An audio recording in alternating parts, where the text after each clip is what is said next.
Hi, good morning, everyone. Super happy to be here with you to talk about, well, indeed, very, very important topic and not always the easiest one. It's a question of how can we get more comfortable talking about safety, especially with people who are not used to talk about safety. So I do believe that within each other, we know and we love to talk about safety, but it might be more complicated in another context with people working for you or working over you or not really thinking about safety, or when you're like in a startup, you launch a new product and everybody's so excited and you just think about how good the product is going to be, and then no one's really talk about the safety, and when we talk about that, kind of it's always kind of too late. So this session today is how can we get more comfortable talking about safety, and how can we improve a situation where we face people who don't want or don't feel comfortable or don't know even how to talk about safety.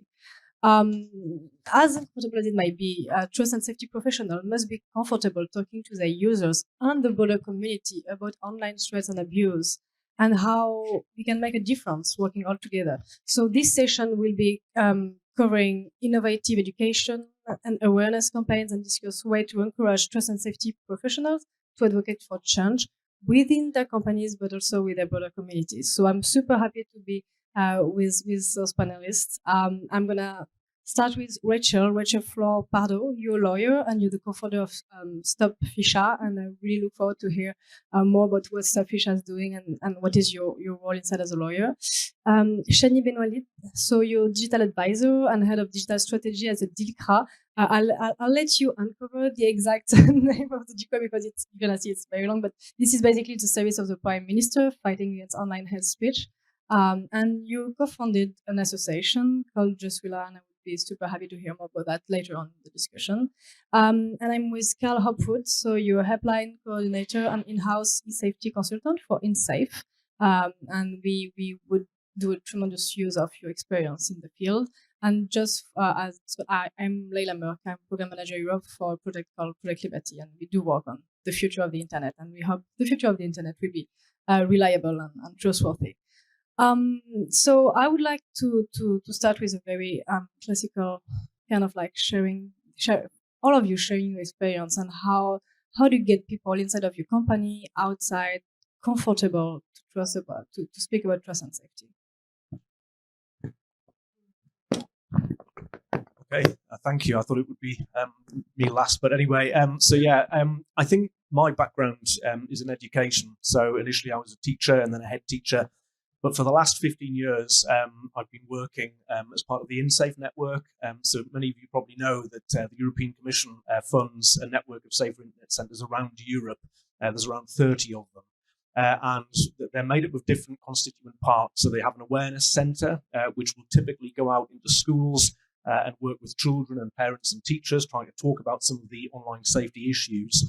But we also have a helpline as part of the Safer Internet Centre, which actually works to support children and young people who've found difficulties and challenges and run up against risks online. And I think one of the things that is very clear from the work that the Safer Internet Centres do is that parents often feel disempowered. They feel that they don't have the knowledge. They think their children know more than they do. And I think this was possibly a little bit unhelpfully supported when we heard about digital immigrants and digital natives. And I think, it's not quite as clear cut as that, is it? Parents do have some skills and actually young people do have things that they need to learn. But I think from the child's point of view, they're very often using platforms and services that they're not really supposed to be using. So, in many cases, you're supposed to be 13 to be using many of the social media platforms. And unfortunately, they're using them before that point. So when something goes wrong, they don't feel that they can go and tell somebody and ask for help and support. And the other thing that I would just say is that I think sometimes the media don't particularly help current media representatives, accepted, of course. But I think the problem is the headlines are very extreme. They talk about the worst imaginable things that could happen to children when they're online. And actually the likelihood of those most extreme things happening to most children are very small. And we mustn't ignore them. But I think if we try and address online safety through the eyes of the most vulnerable with the most extreme cases, we're not going to be successful. I could say a lot more, but I'll pass on to other colleagues as well. Thank you. So indeed, the delegation I work for is very long. So I work for the interministerial delegation dedicated to the fight against racism, anti-Semitism, and LGBT phobia. And I'm more specialized on the fight against online hate speech. So I would say that for a long time, it was complicated in general to speak about online hate speech. Mostly it was decorrelated. What happens online was decorrelated from what happens offline. So I would say that it was the case for the civil society in general, but also for the government. But obviously, when I arrived at the government, it was already an issue. Otherwise, I would not enter the government. So I would say that it's not a long time since the government is taking care of those issues, but I would say that France is quite leading this discussion, or at least one of the first European countries to work on it. So just to give you a little insight of what we do in order to fight against online hate on a daily basis today. So first of all, we definitely make sure laws are well implemented. So there's been a few French laws, and the most important one is the European one. So it's the Digital Services Act, and it's extremely important for us. It's really like the big challenge to make sure that it will be well implemented, that platforms will respect will respect the law. Basically, the Digital Services Act really asks them to be more transparent and to make sure that illicit content won't spread that much again. We also, of course, do a lot of monitoring, of reporting. So we work a lot with Pharos, which is police and gendarmerie, basically. We work also a lot with social media as we can. Also, we work with associations, of course, and we work with the prosecutor. We work with ARCOM, and in the end, we work with the prosecutor when needed. Then we also we have a lot of most of what we do is really to support and to finance the projects on the ground, because of course the government could do whatever he wants. At the end of the day, the associations are on the ground, and it's very important for us to find those projects, and also because it's quite a new issue in a way. Not such a, as I said, it's not such a long time since we are working on it. So there is always new actors on the file, and it's very important for us to make sure that they are heard, and also to help them just to be bigger. Also, we work today. We work on a series of recommendations together with the National Council for Digital Refundation, basically to pacify online interactions, which is the big mission that we have. In a few months, of course, we will succeed. But so we work on a series of recommendations, and what we've done so far is really to organize workshops where you have basically many actors that are not, most of the time, that are not gathered in the same room. So you would have associations, but also, of course, regulators, but also victims, and of course, platforms. And we gather all these people in the same room, and we have a very specific topic. And at the end of the day, we end up with a series of recommendations. And then the most important part, I would say, is really what we do in terms of collaborative and innovative projects. So we always have to find new ways, of course, to work on this. And the most important part is really to find ways to impulse online civism, I would say, because we don't really have today reflexes, we don't have habits, civic mindedness habits in a way. So it's very important to find very innovative ways to just implement it in the society. And so we just finished a 1-year project which went very well. It was dedicated to the promotion of online civic mindedness, specifically in video games.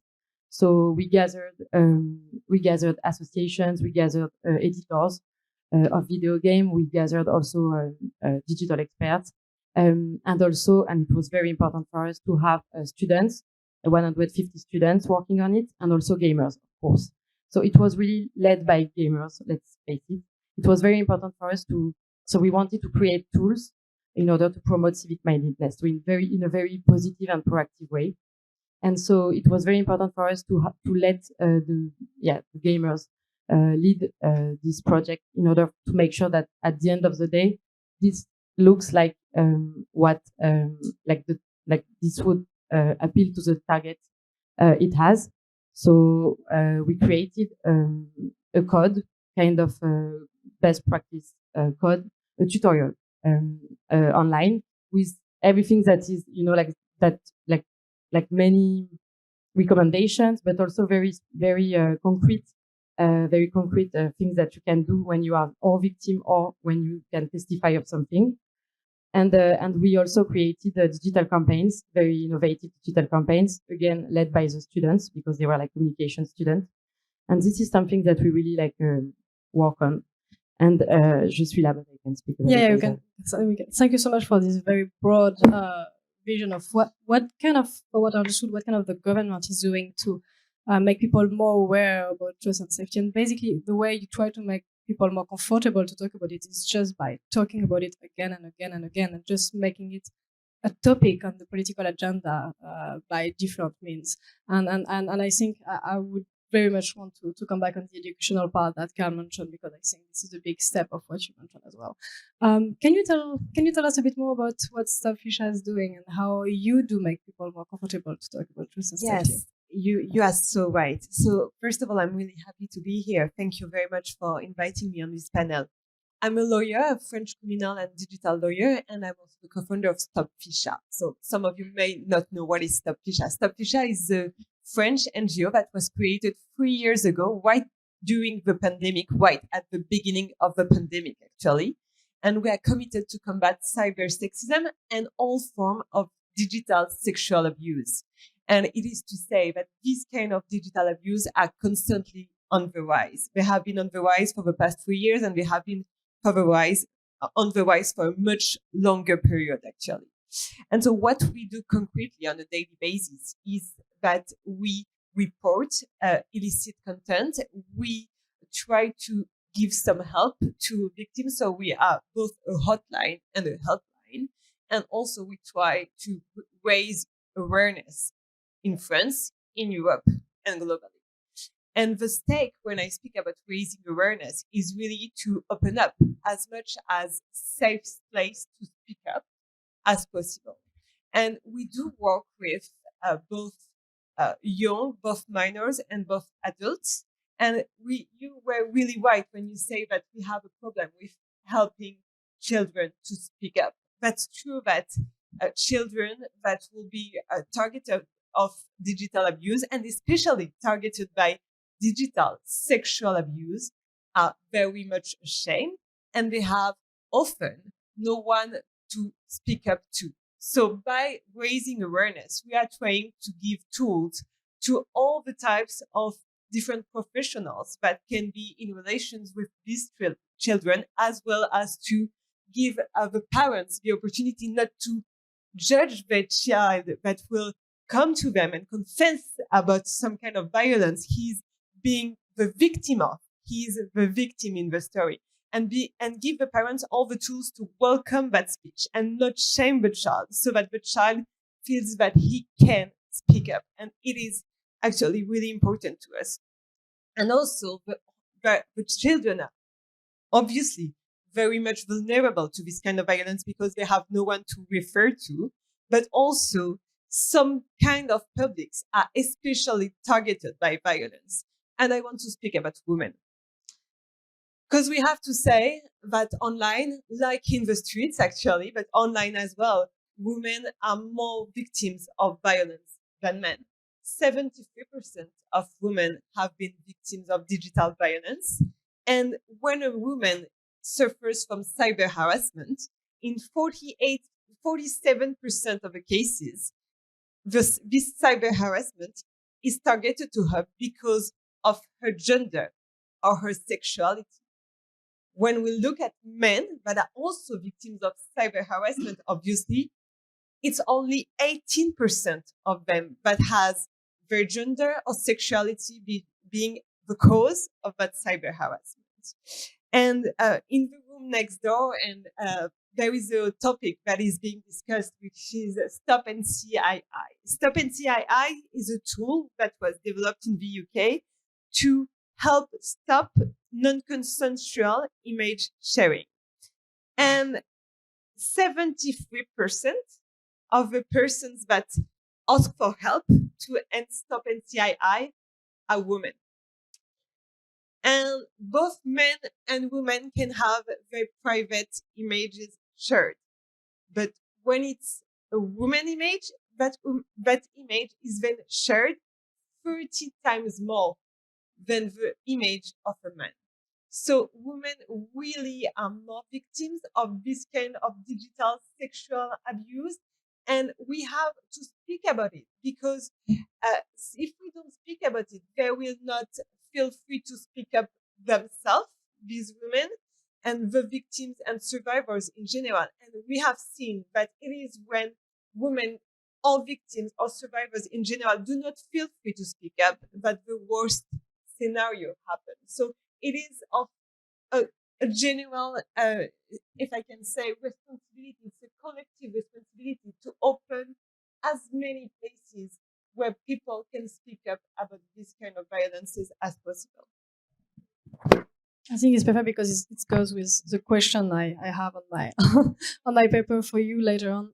I would like to come back to Carl because you mentioned a lot the issue of, well, on one hand the education, and on the other hand how we can make young youth comfortable with that, how we can make them go over the shame or the guiltness or just the fact that they did something forbidden and they feel like they have to pay the price for that. And so on the first hand, how can we make sure that the product or the safety design that we produce are youth compatible, or like more inclined for them to feel comfortable? But because most of the time when we design product, it's adults design products. So do you have ideas, recommendation for that on one hand, and then on the other hand, what does that say for user education and product innovation in general, not just for youth, but how this prevention can be embodied in the design of trust and safety guidelines?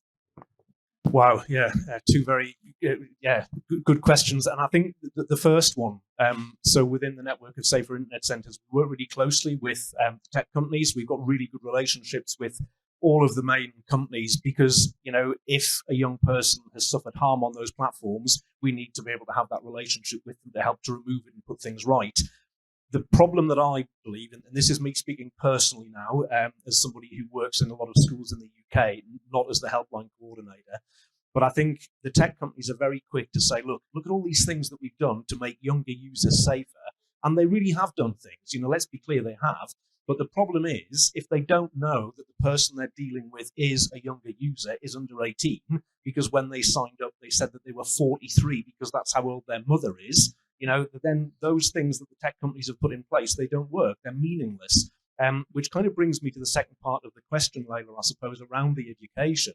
I think one of the things that we find is that young people, they're using all of these platforms, but they're not necessarily, you know, skilled up on some of the finer points of privacy and trust and safety that they can put in place. So, for example, you know, lots of the social media platforms will allow you to block specific words from being shared in your comments, but they don't know that they can do that. They don't realize that they can mute people.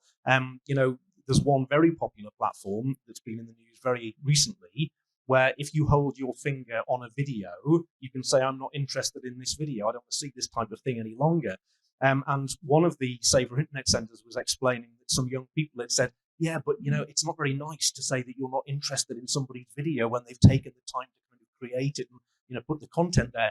So I think we have to go back to basics and talk about how this works. And actually, it is okay to take some control and sort of shape the algorithm, I suppose, to suit you. And I think the last point that I would make, the European Commission, I'm sure many of you know, last year, they published an updated version of the Better Internet for Kids strategy. It's being referred to as the Big Plus strategy. And there's three kind of pillars in there about protection, empowerment, and respect. And I think for too long, with the education side of things, we focus too much on the protect. You know, you shouldn't be doing this. You're not allowed to be on there. You know, this is what's going to happen. And I think we need to empower young people to give them the tools to be able to make their online space safer, because all of the things, Rachel, well, that you were saying, that they don't want to talk to their parents because they think that their parents are going to restrict their access. And I think I'm a parent myself, I've got 3 children, with my parent hat on, I do understand that. You want to protect your children and safeguard them from the horrible things that might have happened, but actually banning them, which means that they then can't communicate with their friends and share their content, that's not the way forward. So I think the empowerment and the respect part is really important. But just to jump on that quickly, and then I'm going to move forward. Do you think, because you have your parent hat, and sometimes the relation between children and parents, I mean, they don't want to disappoint the parents most of the time. Do you think it also advocates for different places for children to seek help, where like close places where they feel like they have someone who care about them, but they're not their first? I mean, to have just safe space somewhere. Yeah, I think there's 2 things I'll quickly say about that. I think one is we have to give young people a menu of different places that they can go to. I think we need to talk about trusted adults. That's really important. But we also need to talk about helplines. We also need to talk about reporting to a platform. And then with that, they need to feel that it actually makes a difference, that there's actually a point in reporting to the platform. But I also think that we need to be talking about online safety more regularly. I think very often it's reactive. Something goes wrong and then a child goes to get help and then the parent, overreacts perhaps. So I think if we talk about it on a more regular basis, then perhaps it will become more normal for them to be able to do that. Thank you so much. And sure, we have to talk about safety, but often abuse online is linked to other types of abuse. So the conversation also needs to be broader, and it calls to all types of education that is related to respect and to consent, for instance. Like, how can we make digital sexuality safer if we do not speak about digital sexuality, and if we do not speak actually about sexuality at all? So that's a topic. And what often makes children ashamed is that sexuality is a taboo in our families with the parents, and often discussion is not open on this. And our schools have a responsibility to give children some basis of sexual education. And I think that we cannot speak about, being safe online without being safe offline as well, actually. Yeah, I just wanted to add something. Every time that we do projects with young people, with children, there is this thing that is happening. They are really asking for help. They are really saying that what happens online, what they see online actually is not okay. They understand that, and they are really asking themselves why the situation is like that. Just to give you an example, we had this event for the Safer Internet Day that is not famous enough today, unfortunately. But so we had this event, and we had like many children, many high school young people who were there. And one of them at some point just spoke to the TikTok representative, and she just told him, "It's not okay. Why are you not protecting us? We are asking for protection, and also we don't want those kind of, abusive content going to us." And in a way, it's something that it could be not so natural for us, because we are always speaking about this gap of generations, and the fact that they were born basically with those tools. They were born within this world where it was okay. Let's face it, it was okay for such a long time to say whatever you want on the internet, even for us. So they were born in this world, and they understand that it's not okay. And most of the people who speak out today are from this generation. Actually, you have a lot of how you say that, influencers, creative content, I think they say.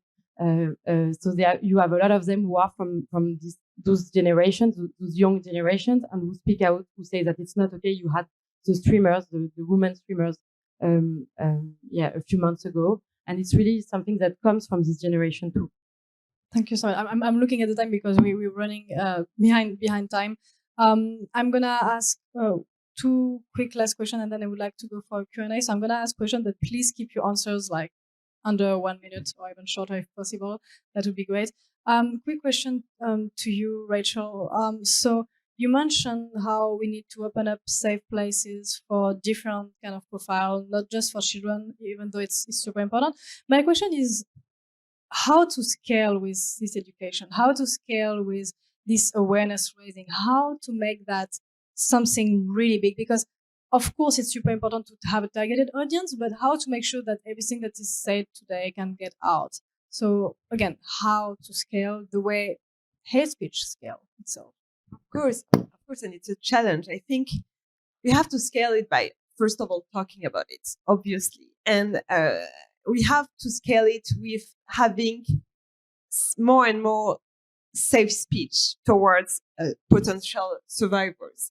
And we have to focus on not shaming, because it is so banalized. It is so common to hear people say to somebody who will be victim of online violence just to quit social networks and to quit internet and not to open his or her cell phone again. But it cannot be like that.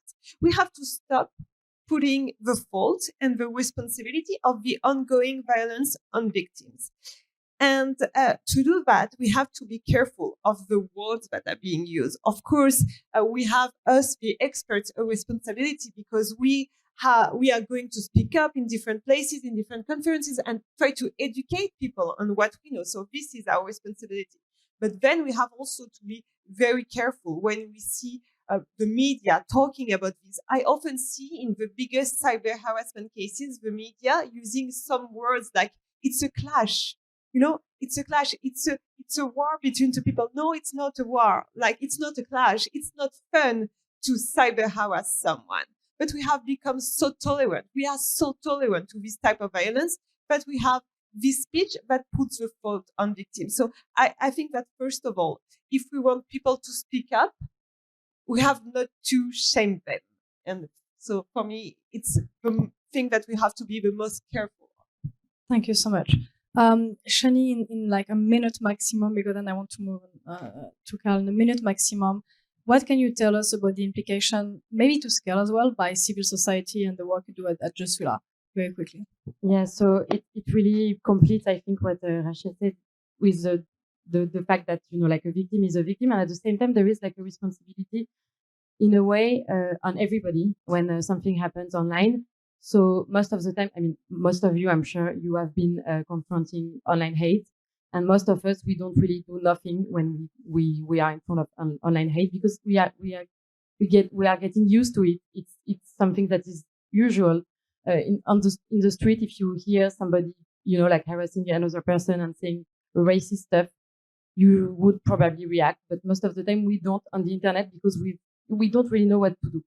So there are so many things to do, not only to report, but there are so many things to do. So Je suis là basically is promoting online civic mindedness on many simple ways. So we are a community of 8,000 people. And what we do is that we go where there is like a lot of online hate and disinformation, and we go in a coordinated way. And we just write positive comments, respectful comments, regular comments, actually, sometimes, and factual comments, of course. And we like and we comment each other's, and that way we reverse the balance, because we are playing in a way with algorithms. So it's very easy. And what we say is that really, like, just a like sometimes, just a like, or just because it's easy to say, yeah, like you don't have necessarily to speak directly to the person that is harassing another person. And sometimes it's also like even dangerous for you. But like, even just a like for the victim, or just like a private message to the victim, just to say that you support her, besides reporting, of course, if you can do it. So yeah, there are so many ways just to be civic online at the end of the day. And that's super inspiring to think that civil society can, get army of volunteer online to support each other. So I really like to hear that, and I invite everyone to look how they can join or help or support this kind of initiatives, because this is a way to empower citizens as well. And Carl, last but not least, we have been mentioning a lot of good practices, but maybe in order to have better clarity for the ecosystem, how can we have evaluation of the impact of initiatives and learning from this and other research? How can we have this kind of, just get to what actually works for what kind of public?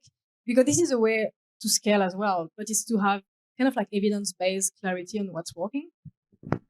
Yeah, I think if you think about education as a whole, I think we're very good at evaluating the impact of a maths intervention or something like that. You know, in schools, increasingly as budgets are being squeezed, need to be able to do that. And I think in terms of online safety, I'm not sure that we've cracked it at all yet. I think children are very good at telling you what they should do when they're online. I won't talk to strangers. I won't give out any personal information, which is a joke, really, because actually you can't do anything online unless you give out a little bit of personal information. And I think what we need to kind of measure is the kind of impact that it has on their behavior and whether it can change their behavior. And we're starting to see that. I think with some of the Safer Internet centres, they're kind of doing a baseline assessment with young people before they run a particular initiative, and then they kind of do a bit of a sort of wash up afterwards to see the impact that it's had. But it's still very difficult because I think children they will tell you what they think you want to hear when it's in terms of online safety, and I think that's really quite challenging. So I think it's an area that we need to be exploring. Yeah, more work needs to be done. So more research and more kind of like coordination to what's working, and we have people in the room actually working on that. I would like to open the floor for questions from the audience. We have 10 minutes maximum, so short questions, short answers to allow people. First, is there any specific question people wanted to comment to share their experience in the room? If you don't, we're gonna keep on with the good conversation we have right now. But I just want to make sure that if you have any comment or story you want to share. Okay, let's move back to my panel then. Then maybe I would like to jump on something I discussed earlier with Shani, and you could all react to that. You said something about the Safer Internet Day and the fact that people don't know it well enough. I think it speaks a lot to the concept of trust and safety actually over in Europe. For people living in the US, trust and safety is natural. This is something people now think about. That's not the case in Europe, which is kind of crazy when you think about it. So how can we build, I mean, we have events like that, they are super important, but how can we build an ecosystem that will be there on a daily basis and that will make sure that anytime someone start a startup, they're like, how can I make sure that my product will be safe on the long term? How can I make sure that my product will be safe regarding like the new technologies coming up, and how can I make sure that trust and safety can be ensured on the long run? And this is something that is not natural, especially for the way, we learn to be how to make good money and how to be challenging and how to take over the market. But, sometimes we don't think about trust and safety as an investment, as a concurrential investment. So I would like to hear your thoughts about that very quickly. Yeah, this is a $1 million question. But you're right. I mean, in the US, it's really like a discipline in itself, trust and safety. Trust and safety is something that is really like famous. And it's been such a discipline that there is an association gathering most of the stakeholders working on the fight against online hate, trust and safety in general, I would say, like coming from like all the professionals in general. And this is definitely something that we should do here. So first and foremost in France, because it seems evident, but it's not that evident. So in France, the ecosystem is quite young. So we are we are working on this actually with the CNR, with ARCOM. So we are gathering more and more, we are doing more and more meetings just to make people, connect to each other, whether you have like academics, regulators, associations, some NGOs. Sometimes most of them don't have like lawyers also, of course. Sometimes most of them don't know each other. So first and foremost, we have to build this in France. And then there is the necessity indeed to do the same thing in Europe. So within this association that is based in the US, it's not an American association, actually it's an international association. But today it's really like, I think it's like 70% or maybe 80% of it is American. And maybe like 20% of it maximum is European. And I think there is no even like one French actor. So we definitely need to build something from here, and then it would make sense just to connect with this association. But there is this need also because at the end of the day, it's not only a matter of sharing best practices. it's also like our values. And of course, it's not the same way. We don't have the same even definition of free speech. Obviously, we don't have the same definition of trust and safety also. So it's really like it's very, very important that we, at the end of the day, as European actors, that we are heard on this fight, I think. Thank you. Yeah, indeed. We don't even have the same walls to mention free speech or freedom of expression, which says a lot. Carl, could you let us know how from the UK and from the work you're doing, we can think about the trust and safety global ecosystem for children, but not just for children, where we feel like everyone feel concerned about trust and safety. So maybe one day it will create citizens capable of supporting each other on that as well. Yeah, I think we are getting there. We're a long way from the finish line, but we are getting there. I mean, we're the team that coordinates Safer Internet Day globally, and year on year it does improve. But I totally agree with the comments that it needs to be, more understood. And also, there's the risk that actually people think, oh, Safer Internet Day, 7th of February, tick, we've done something, and then they wait 12 months before they do something else. So I think in answer to your question, it needs to be a compulsory part of the curriculum in all schools. I think we also need to, work more closely with the media so that we are sort of balancing the kind of coverage. So it's not just the extreme stuff, it's the kind of regular stuff as well. And the final point, because I know we need to be brief, is that I think in schools, we need to do the challenging things. So Rachel, you said before, we need to be talking about sexual exploitation and consent. Those are the difficult things. We're really good at talking about cyberbullying, although you could argue it hasn't made a lot of difference because the stats have not really improved. But nobody wants to talk to a group of 14-year-olds about the impact of pornography on their relationships. But we need to have those conversations. So I think that would be my other, sort of response that would move this debate forward if we start tackling the difficult, challenging things. Yeah, go for it. To build up really quickly on what Carl just said. And okay, so it seems from what we're saying that we're asking a lot from schools and professors, and that they already have so much to do, and that they did not get themselves, they did not learn how to use the latest social networks, the latest technologies that are out there and that the young kids are using. But there are people, I think, in this civil society that are able, that are competent, that are experts on these topics, and these people should be invited in schools to speak to these children. It makes me, because we have 3 more minutes to use, it makes me just want to ask a tricky question, because all of that, we have now years and years of experiencing online hate speech and what tech can do. But we've seen the turmoil this past few days about generative AI, and now we're going to have a turmoil about the metaverse, and gods know what's the next one. How can we, while thinking about trust and safety, while speaking about trust and safety, push people to think about trust and safety on the long run, and not always trying to solve the good old cold case, kind of, but also do some proactive work in creating a trust and safety space flexible and deep and rooted enough that it can absorb different waves of innovation and technology. Do you know if this is something you think about or speak about within your organization? Yeah, if I come in quickly, I think the whole concept of safety by design is crucial, and I think young people need to be involved in that as well. So all of the Safer Internet centres have youth panels. The Safer Internet Forum that we had last year was the first one that was youth-led. They were involved in the planning stages. And I think we've also seen some quite innovative practice around young people contributing with industry partners to the development of new platforms or new parts of platforms. That has to be the way forward. We have to listen to them.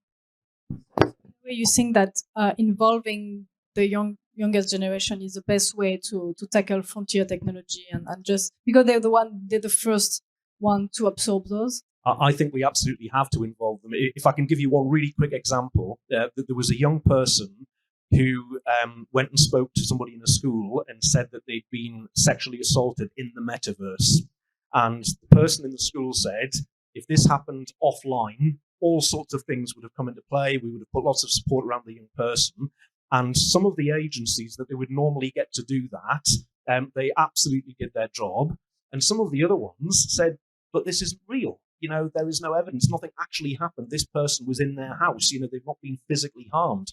And the young people were saying, this felt real. Yeah, I was there. It felt real. And I think, somebody who's not been in that space, somebody who hasn't used that sort of tech, they can't possibly understand what it is like. So we have to listen to young people and not just pay lip service and invite them and, sit them on a stage and give them a T-shirt and everybody applauds. Yeah. We need to listen to what they say. A quick last comment, 30 seconds, and Very then we can quick, wrap it up. Perfect.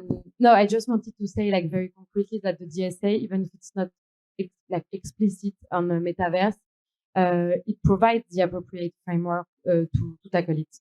And let's say that the DSA is the first step, and there will be most probably follow up of it. And also you have to add a new layer of complexity. And I'm sorry to not to end with an answer, but more like a new complexity issue. Is that it's not only we are speaking about the fact that of course technology is evolving all the time, but it's not only technology which is evolving very quickly. You also have online hate. Actually, it's very innovative.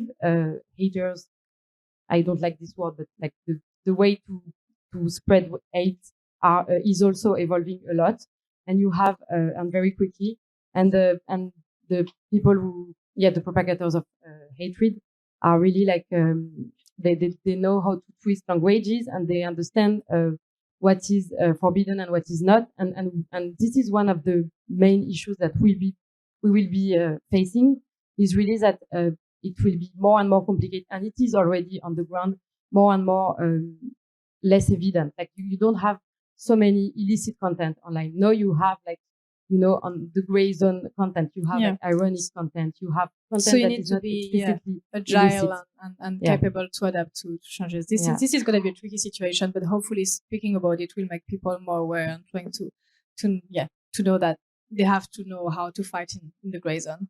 One last quick comment on that, on how to be, thinking about the trust and safety of the future, basically, but thinking about it and acting on it right now. Yeah, I think we have to become intolerant to online violence. We have tolerated it far too much. And if not us, who will say stop? So let's go, let's do it. That sounds like a good way to start. Thank you so much for your attention. Thank you for the panelists for the discussion. And I look forward for the rest of the day. Thank you, Karen. Thank you again. We'll take a 30-minute break, coffee break. And we'll come back and talk a little bit about intergovernmental innovations and how we need collaboration more within that space. So see you soon.